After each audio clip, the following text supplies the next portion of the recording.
India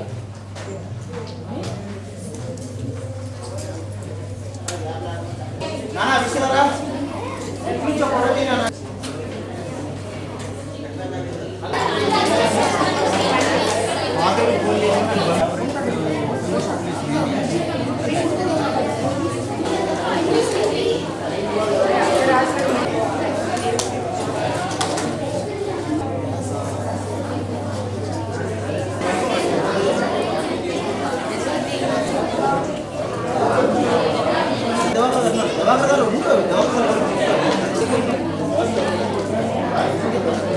Visakha tourism APTDC Vizag journalist forum సంయుక్తంగా బాలలందరికీ కూడా చిత్రలేఖనం పోటీలను నిర్వహించాలని నిర్ణయించింది. అందులో భాగంగా ఈరోజు అక్టోబర్ ఎదురుగా ఉన్న యాత్రా నివాసంలో ఈరోజు ఉదయం పిల్లలందరికీ కూడా చిత్రలేఖనం పోటీలు ప్రారంభించారు.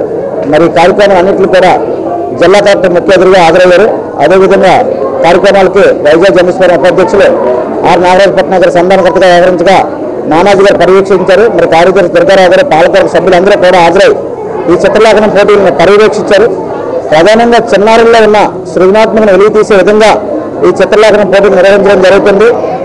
మరి ప్రపంచ దేశాల్లోనే అత్యంత శరవేగంగా అభివృద్ధి చెందుతున్న విశాఖలోనే ఇటువంటి కార్యక్రమం నిర్వహించడం అభినందనీయం. మరి ఇప్పటికే టూరిజం పరంగా విశాఖ ఎంతో అభివృద్ధి చెందింది. రానున్న కాలంలో కూడా కోట్లాది రూపాయలతో ఈ ప్రాంతాలన్నింటినీ కూడా అభివృద్ధి చేయడానికి కేంద్ర రాష్ట్ర ప్రభుత్వాలు నిర్ణయించాయి. మరి ఇటువంటి తరుణంలోనే మరింత పర్యాటక అందాలన్నీ కూడా అభివృద్ధి చేసే విధంగా టూరిజం చర్యలు చేపట్టడం అభినందనీయం. ప్రపంచ పర్యాటక దినోత్సవాన్ని ప్రపంచవ్యాప్తంగా నిర్వహిస్తున్నారు. ఈ సందర్భంగా రాష్ట్ర ప్రభుత్వం విశాఖపట్నంలో కూడా 3 రోజులు ఉత్సవాలను పర్యాటక శాఖ ద్వారా నిర్వహిస్తుంది.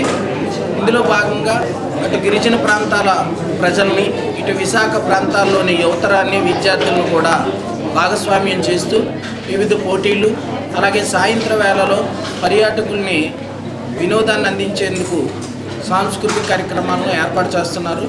గత ఏడాది జిల్లా యంత్రాంగం వైజాగ్ జర్నలిస్ట్ ఫోరంకి రిక్వెస్ట్ చేసింది, మీ ఆధ్వర్యంలో పిల్లలకి, యూత్కి సంబంధించిన పోటీలు పెట్టమని. గత ఏడాది కూడా నిర్వహించాం. అదేవిధంగా ఈ ఏడాది కూడా వైజాగ్ జర్నలిస్ట్ ఫోరంకి జిల్లా యంత్రాంగం రిక్వెస్ట్ మేరకు ఈరోజు ఈ పోటీలు నిర్వహిస్తున్నాం.